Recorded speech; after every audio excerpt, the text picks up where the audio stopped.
Hello friends, welcome back to my YouTube channel study with fun. आज हम पढ़ेंगे future continuous tense. Future का मतलब है भविष्य में होने वाला, यानी कंटिन्यूअस भविष्य में जो काम लगातार होगा हम उसके बारे में हमें पढ़ना है। यहाँ पे सबसे पहले हम इसके रूल्स देख लेते हैं। In this tense we use will we और shall we according to subject, यानी कि यहाँ पर हमें सब्जेक्ट के अकॉर्डिंग विल वी और शैल वी का यूज करना है। After that we use ING form of verb, उसके बाद में हमें वर्ब यूज करनी है ING फॉर्म में। सबसे पहले हम इसका एग्जाम्पल देख लेते हैं। I shall we going to church this time. यहाँ पर हमने आई के साथ शैल वी का यूज किया है। अगर हम चाहें तो यहाँ पे विल वी का यूज भी कर सकते हैं। आफ्टर दैट हमने ING फॉर्म ली है। ऑब्जेक्ट, अगर टाइम है तो आपको टाइम लेना है, अगर टाइम नहीं है तो हमें केवल ऑब्जेक्ट पर ही फिनिश कर देना है। नेक्स्ट सेंटेंस देख लेते हैं। They will be playing hockey tomorrow. यहाँ पर जो दे है हमारा प्लूरल है, हमने यहाँ पर विल बी का यूज किया है। आफ्टर दैट हमने ING फॉर्म यूज की है।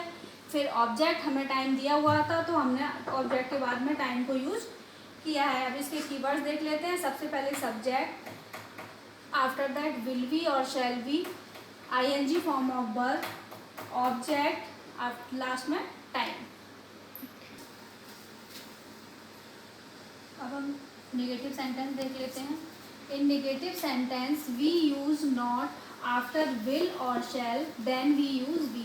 यानी कि नेगेटिव सेंटेंस बनाते समय हमें क्या करना है, सबसे पहले सब्जेक्ट को यूज करना है, सब्जेक्ट के बाद विल और शैल का यूज करना है, विल और शैल के बाद हमें नॉट का यूज करना है, उसके बाद में हमें बी को यूज करना है। एग्जाम्पल देख लेते हैं इसका।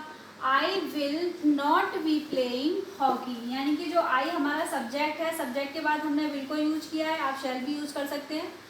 आफ्टर दैट हमें नॉट का यूज करना है, यानी कि अब विल के बाद में और बी से पहले हमें किस चीज़ का यूज करना है, नॉट का।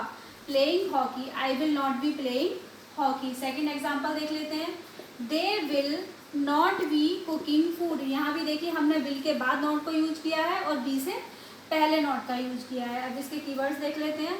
सबसे पहले हमें सब्जेक्ट को यूज करना है, फिर शैल और विल को यूज करना है, नॉट को यूज करना है, बी को यूज करना है, after that ING form of verb and last में ऑब्जेक्ट। अगर आपका टाइम है तो ऑब्जेक्ट के बाद में आप टाइम को भी ऐड कर सकते हैं।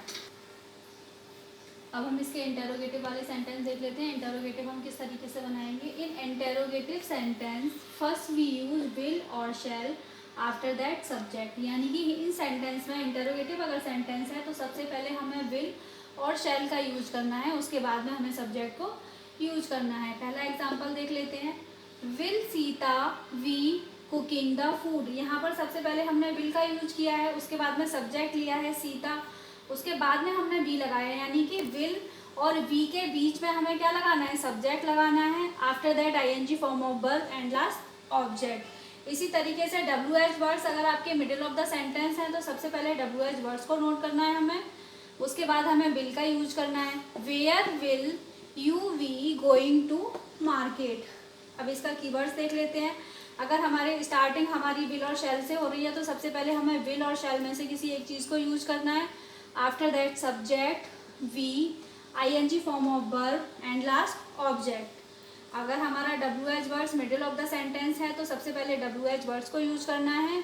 आफ्टर दैट विल और shall, subject, we, ING form of verb and last object.